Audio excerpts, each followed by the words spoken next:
तो देखिए प्रश्न है हमारा, एक व्यक्ति का वेतन 25% बढ़ाया जाता है, फिर उसका वेतन 14/2/7% बढ़ाया जाता है, तथा फिर उस व्यक्ति का वेतन 6/1/4% घटाया जाता है। तो बताओ उसके वेतन में कितने परसेंट की कमी होगी या वृद्धि होगी। ठीक है, तो अब इसमें हमारा जो क्या है, हम 100 मानकर करते थे, अगर हम इसको 100 मानकर करेंगे प्यारे साथियों तो हमारी ये कैलकुलेशन बहुत कैलकुलेटिव हो जाएगी। ठीक है, तो इस प्रकार के फ्रैक्शन से बचने के लिए हमें क्या करना है, इसका फ्रैक्शन फॉर्म से इसको सॉल्यूशन करना है। देखिए इसीलिए मैं आपको पहले बार बार बोल रहा था कि हमारा जो फ्रैक्शन मेथड है वो सबसे बेस्ट होता है। देखिए हमारा 25% को आप क्या लिखते हो, 25%, 25% का मतलब होता है 1/4।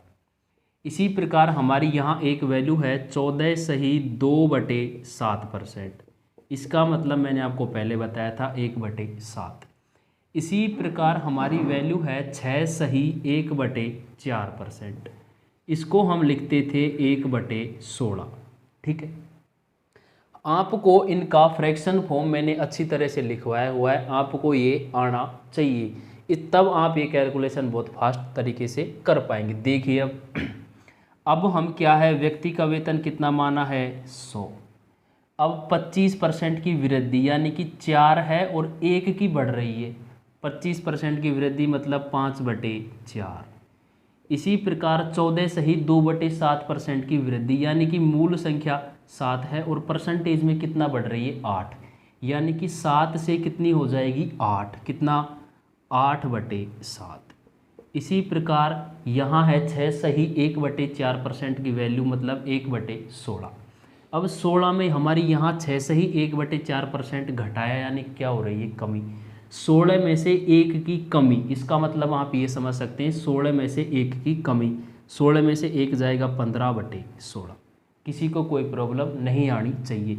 यहाँ 7 में 1 की अधिकता, 1 वृद्धि, यहाँ भी 4 में 1 की वृद्धि। ठीक है, और यहाँ 16 में 1 की कमी, क्योंकि हमें क्या कहा गया है कि वेतन 6/1/4% घटाया जाता है। ठीक है, अब इसको आप सोल्व कर लीजिए, 8 दूनी 16 और ये आएगा 4, 25 चौके 100।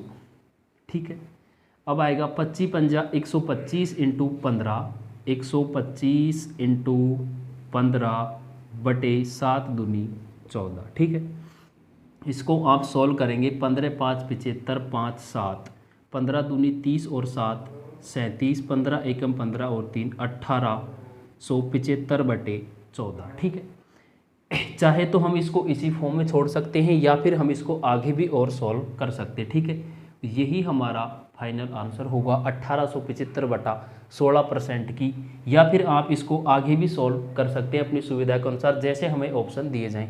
ये प्रश्न रेलवे में आया हुआ था और इसी प्रकार से ऑप्शन थे। ठीक है प्यारे साथियों, उम्मीद करता हूँ यह आपके समझ आया होगा। ठीक है, ये था हमारा क्वेश्चन नंबर 46। ठीक है, और हमारा जो टाइप चल रहा है वो है 7 नंबर। ठीक है, अब देखिए अगला प्रश्न है हमारा 47 नंबर प्रश्न।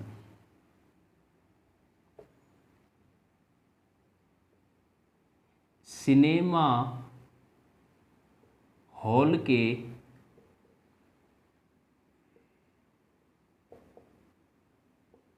टिकटों के मूल्य में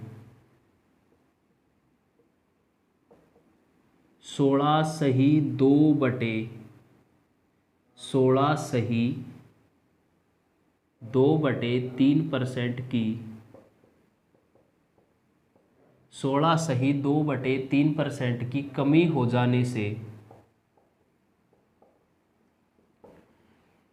किसी सिनेमा हॉल के टिकट, एक सिनेमा हॉल है उसमें टिकट के मूल्य में 16/2/3% की कमी हो जाने से दर्शकों की संख्या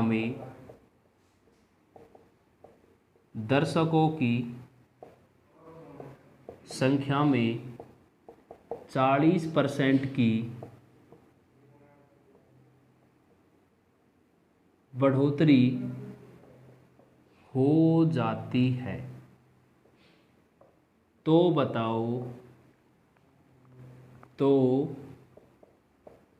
बताओ सिनेमा के राजस्व में कितने प्रतिशत कमी अथवा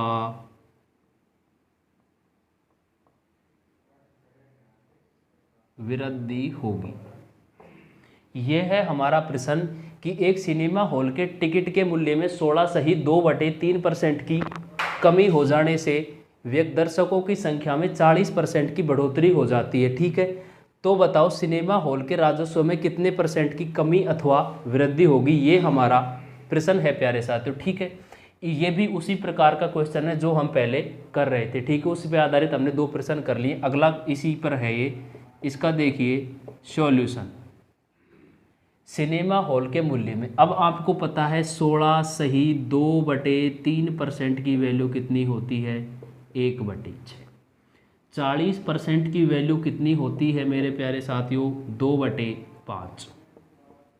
ठीक है, अब देखिए, अब हमारा क्या है, 16 सही 2/3% की क्या है, कमी। 6 में 1 की कमी, यहाँ है 40% की बढ़ोतरी, 5 में 2 की बढ़ोतरी, यानी कि 5 है तो बढ़कर कितना हो रही है, 7। देखिए, अब हम मान लें कि सिनेमा हॉल का जो मतलब क्या है, टोटल 100 रुपये थे। ठीक है, अब देखिए इसमें क्या है, 16 सही 2/3% की कमी, तो 6 में से कितने की कमी, 1 की, 5/6। ठीक है, 40% 2/5, यानी कि 5 में कितने की बढ़ोतरी, +2 की, +2। ठीक है, परसेंटेज ये हमारा होता है मूल मान, वास्तविक मान या कुल मान, और ये होता है परसेंटेज परिणाम। अगर हमें बढ़ोतरी कहा जाए तो प्लस करते हैं, और अगर कमी कहा जाए तो हम माइनस करते हैं। ठीक है, यहाँ है बढ़ोतरी, ये आएगा हमारा 7/5। 5 से 5 कैंसिल, देखिए ये आएगा, इसको आप सॉल्व कर लीजिए, 2 तिया 6, ये कटेगा, 2 तिये 6 और 50, 2 से 5 7 35, 350/3। ठीक है, अब देखिए 3 एकम 3, फिर भी हमारा 3 एकम 3, 3 6 की 18 और 2/3, यानी कि पहले जो सिनेमा हॉल में आय होती थी वो होती थी 100 रुपये, वर्तमान में हो रही है 116 सही 2/3%। या आप यहाँ क्या करें, 116 सही 2/3, यहाँ से कितनी हो गई है, 116 सही 2/3, कितनी बढ़ोतरी हुई है, 16 सही 2/3% की क्या हुई है, बढ़ोतरी। और यही इसका आंसर होगा फाइनल। ठीक है, तो ये प्रश्न थे कमी अथवा बढ़ोतरी में, जो हम किस रूप से कर रहे थे प्यारे साथियों, फ्रैक्शन फॉर्म से। इस प्रकार की कैलकुलेशन आ जाए तब हम इसको 100 नहीं मानते। अगर हम 100 मान कर करते हैं तो फिर होता 116 सही 2/3, तो हमारी कैलकुलेशन बहुत लंबी हो जाती है। ठीक है, तो आपको इनका क्या करना है, फ्रैक्शन फॉर्म करके कैलकुलेशन करनी है, जिससे हमारी कैलकुलेशन जल्दी और आसान होती है। ठीक है, तो ये था हमारा क्वेश्चन नंबर 47। अब देखिए अगला प्रश्न है हमारा 48 नंबर क्वेश्चन। क्वेश्चन नंबर है अगला हमारा 48। ये क्वेश्चन हम परसेंटेज की शीट से कर रहे हैं, एक एक प्रश्न। आप हमारे टेलीग्राम चैनल ओजे क्लासेज को ज्वाइन करें, वहां आपको एक कंप्लीट PDF परसेंटेज की मिल जाएगी। अब अगला प्रश्न है हमारा इसी टाइप का 48 नंबर प्रश्न। ठीक है, देखिए, आयत के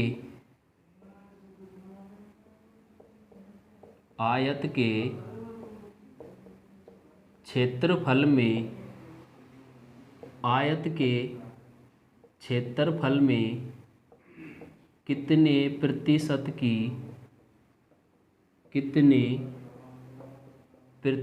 की बढ़ोतरी होगी यदि उसकी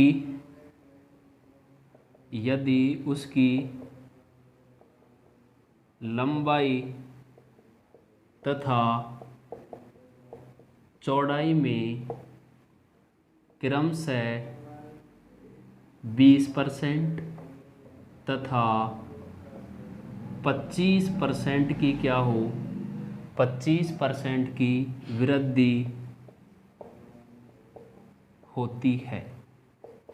हमारा प्रश्न है कि एक आयत के क्षेत्रफल में कितनी बढ़ोतरी होगी यदि उसकी लंबाई तथा चौड़ाई में क्रमशः या तो 20% और 25% की क्या होती है, वृद्धि होती है। ठीक है प्यारे साथियों, आयत के क्षेत्रफल में अब देखिए, अब हम इसी प्रकार उसको क्या करेंगे, सॉल्व करेंगे। देखिए आयत का क्षेत्रफल हमने मान लिया कितना है, 100।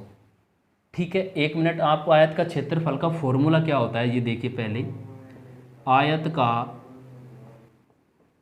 क्षेत्रफल कितना क्या होता है, लंबाई इंटू चौड़ाई। ये आयत का क्या होता है मेरे प्यारे साथियों, फॉर्मूला। आयत का क्षेत्रफल होता है लंबाई इंटू चौड़ाई। देखिए अब हमारी लंबाई में भी परिवर्तन हो रहा है और चौड़ाई में भी परिवर्तन हो रहा है। ठीक है, अब हम अगर मान लें आयत का जो कुल क्षेत्रफल है वो कितना है, 100। अब उसकी लंबाई में कितनी वृद्धि हो रही है, 20%, 1/5। 20% को आप क्या लिख देंगे, 20% को हम लिखते हैं 1/5, और 25% को आप क्या लिखेंगे, 1/4। ठीक है, अब देखिए 20% 1/5 यानी कि 5 पर 1 की बढ़ोतरी कितना हो जाएगा, 6/5।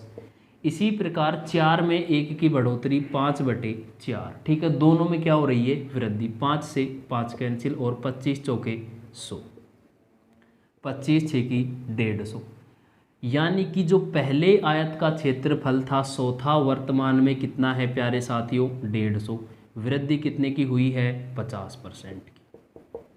और यही हमारा फाइनल आंसर होगा। ठीक है, उम्मीद करता हूँ आपके ये समझ आया होगा। अब देखिए अगला प्रश्न है हमारा 49 नंबर प्रश्न।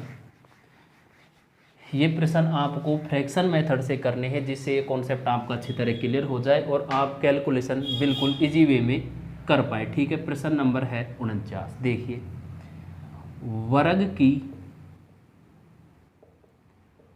वर्ग की भुजा में 25% की कमी हो जाने पर, वर्ग की भुजा में 25% की कमी हो जाने पर वर्ग के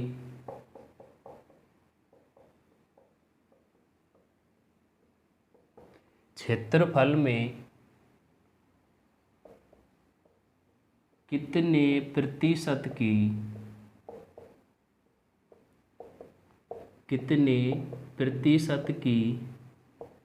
कमी होगी। ठीक है प्यारे साथियों, हमारा प्रश्न है एक वर्ग है, उसकी भुजा में हम क्या कर रहे हैं, 25% की कमी, तो उसके क्षेत्रफल में क्या परिवर्तन होगा, कितनी कमी होगी। आपको क्या पता है, वर्ग का जो क्षेत्रफल होता है वो होता है भुजा स्क्वायर, या फिर हम इसको बोलते हैं ए का स्क्वायर। ए क्या है, हमारी भुजा, यानी कि आप इसको क्या लिख सकते हैं, ए इंटू ए। इस प्रकार भी आप इसको ले सकते हैं। यानी कि वर्ग की लंबाई और चौड़ाई क्या होती है, सेम होती है। अगर वर्ग की लंबाई 5 है तो उसकी चौड़ाई भी क्या होगी, 5। तो अगर हम वर्ग की एक भुजा में अगर चेंज कर रहे हैं, परिवर्तन कर रहे हैं, तो उसकी लंबाई में परिवर्तन कर रहे हैं तो चौड़ाई में भी होगा। यानी कि जो हमारी कैलकुलेशन होगी वैल्यू में, वो कितनी बार कैलकुलेशन होगी, 2 बार। देखिए इसका सॉल्यूशन, मैंने माना कि वर्ग की भुजा कितनी है, आपको 100 माननी है। 25% की क्या हो रही है, कमी, 25% की कमी। तो आप इसको क्या लिख सकते हो, 100 में से 25 75/100 इंटू 75/100। ठीक है, 25 तिया 75 और 25 चौके 100, 25 तिया 75 और 25 चौके 100। ठीक है प्यारे साथियों, अब है 4 से कटेगा 25 बार, 25 तिये 75 इंटू 3, या फिर 25 नम्मा 225/4, 225/4, 4 पंजे 20, 4 छिकी 24, 4 दूनी 8 और 4 पंजे 20। यानी कि वर्ग का क्षेत्रफल पहले कितना था, 100, वर्तमान में कितना रह गया, 56.25। कमी कितने की हुई है, हमें 100 में से 56.25 क्या करना है, माइनस करना है। ठीक है, यहाँ आएगा 75, 9 में से 6 जाएगा 3, 9 में से 5 जाएगा 4। हमारा जो फाइनल आंसर आएगा ये होगा 43.75% की कमी। यानी कि पहले वर्ग का क्षेत्रफल था 100, बाद में कमी होने पर कितना हो गया 56.25, कमी कितना की आई है 43.75% की कमी। ठीक है, अब आपने एक चीज़ देखा होगा कि ये हमने डायरेक्ट क्या कर लिया है 100 मानकर।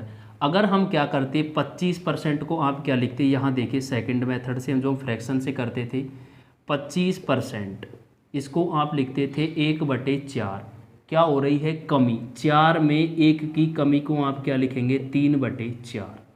और जो हमारी वैल्यू है जैसे वेतन था 100, क्या होगा 3/4 एक भुजा में कमी और 3/4 ही दूसरी भुजा में कमी। यहाँ भी वही है इसका शॉर्ट रूप 3/4, 3/4 और 3/4।